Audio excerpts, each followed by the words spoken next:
Dati nating pulis Maynila, si George Capistrano, ay naging biktima ng riding in tandem robbery hold-up group, no? Na pakalat-kalat sa Metro Manila. At isa nga ay nabiktima ang dati nating pulis Maynila, who is a very close friend of mine. Kaibigan ko yan at kilala ko pong mabuting pulis, mabuting tao. Nagretiro ng maayos at patuloy na nakakasama namin. Una, ako'y taus-pusong nakikiramay sa pamilya ni George. Kami po lahat ay nalulungkot.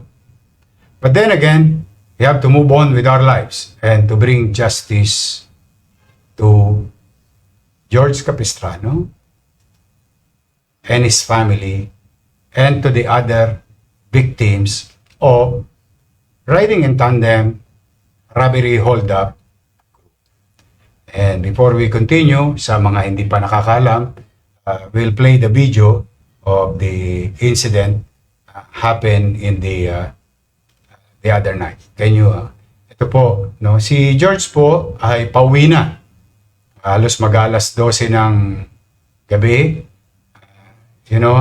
at bigla siyang kinat nitong nasabing dalawang suspect upang kunin yung mga gamit niya sa katawan or property.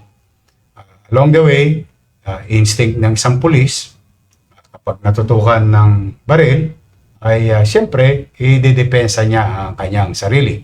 Ngunit itong suspect, walang awang pinutukan agad si George, no? Itong naka-blue na suspect.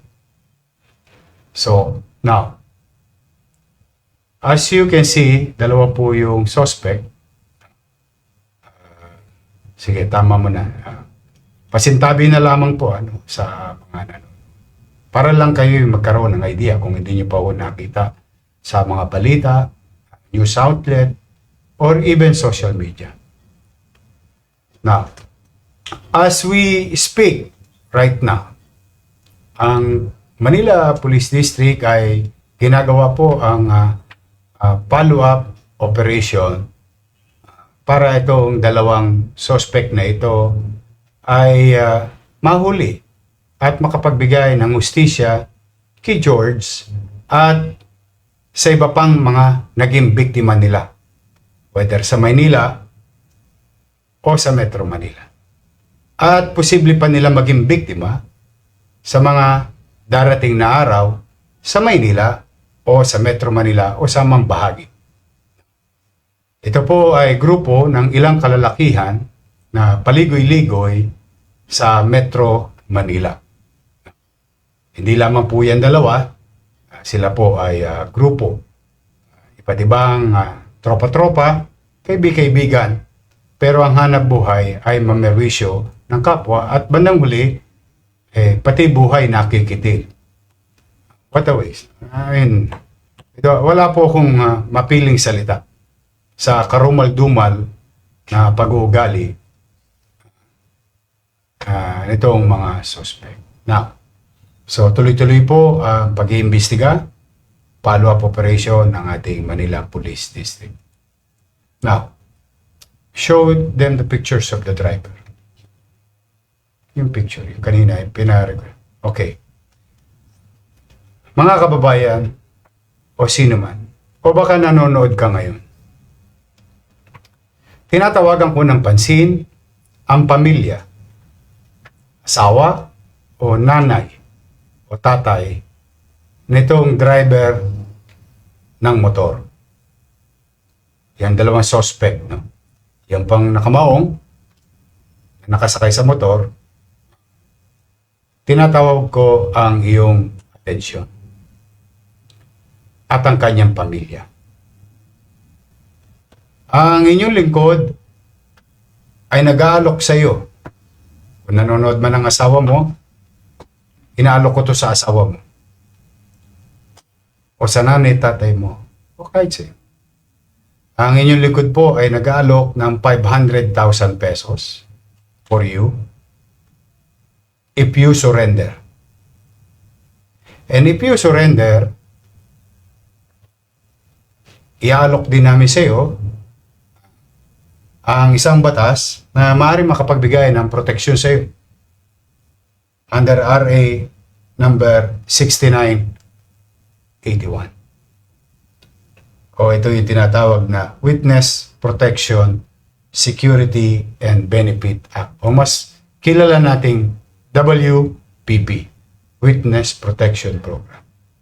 For yourself, para sa iyo, at sa iyong pamilya. Maaari ka naming tulungan na ma-avail mo ito para sa agarang solusyon ng nangyaring krimen. So ulitin ko, no? Inaalok kita ng 500,000 pesos para sumuko. At tutulungan ka namin na kung po pwede ay ma-avail mo yung WPP para maaresto ang iyong mga kasama at itong lalo na yung suspect na bumaril kay George. 500,000 kung isipin mo, yung nakuha nyo kay George, halos gakulangot lang ng halaga na ito. Ng halaga na yun. Kumpara sa inaalok ko sa iyo. Ligtas ka na, buhay ka, payapa ang pamilya mo. So, doon sa lalaking nakaupo sa motor, kung yung asawa mo, kung nanonood ka man ngayon at asawa mo ito, I am now giving you 48 hours to respond to our offer. Ulitin ko po sa nanay at tatay, kung meron man, asawa, kapatid, o pamilya nung nakasakay sa motor. Pinibigyan kitang pagkakataong sumuko within 48 hours plus makakakuha ka pa ng 500,000 plus mabibigyan ka pa, posible ka pa mabigyan ng proteksyon under existing law. After 48 hours,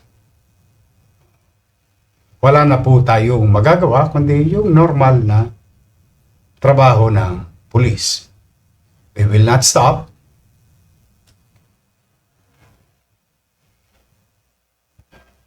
Hanapin namin kayo.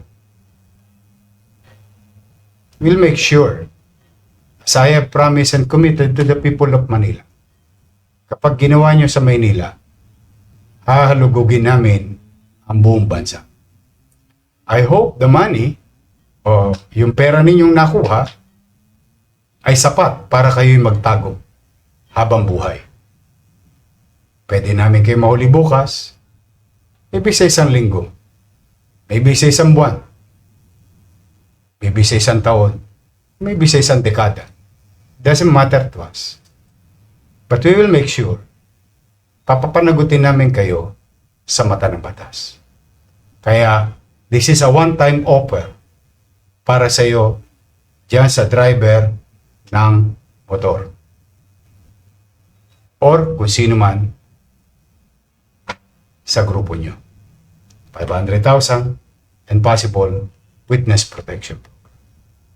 So muli, mga nanay, tatay ko, to those who are watching, please do share this broadcast. Or baka naman kilala ninyo sila. I-share nyo sa kanila, ipabatid ang mensahe ng gobyerno ng lungsod ng Maynila. Sa mga pulis na nanonood ngayon at mga operatiba na hinahanap itong grupong to, magsipag-ingat kayo. Hanggat maaari, huwag natin ilalagay ang batas sa kamay natin. Ngunit kung kinakailangan, the way I look at this, hardcore criminals, gawin ninyo ang tama upang makauwi kayo ulit ng buo at kasama ang inyong pamilya sa pagpapatupad ng batas at pagbibigay ng hustisya sa mga biktima ng mga kriminal na ito. So muli, I hope sa asawa na nakamotor, kung nanonood ka man, may pagkakataon pa simula ngayong alas 12 ng tanghali, hanggang 2 days after, walang nangyari, then we will continue to pursue whatever legal means, whatever way, under existing laws. So, maraming salamat po. Mag-iingat po kayo, mga kababayan. At pumanatag kayo ang buong tiwala ng inyong lingkod sa ating Manila Police District na tumutupad at ginagampanan nila ang kanilang tungkulin sa umaga, sa tanghali, sa hapon at gabi. They are properly directed and they're doing their job. And sometimes, paminsan-minsan, patagumpay ang kriminal. Pero minsan-minsan lang ho yun. Mas madalas, magtatagumpay tayo. And we will try to do our best na maging panatag ang pamumuhay sa lungsod ng Maynila. Sa ating mga pulis, ngayon, na nanonood, ingat kayo at pagpalain nawa kayo ng buong may kapal. Sa ating mga kababayan, maraming salamat po. Please do share this broadcast to your friends and family. Maybe, through your help, ma-reach nila ang message natin ngayong umagang ito. Maraming salamat. Pagpalain nawa kayo ng buong may kapal. Manila.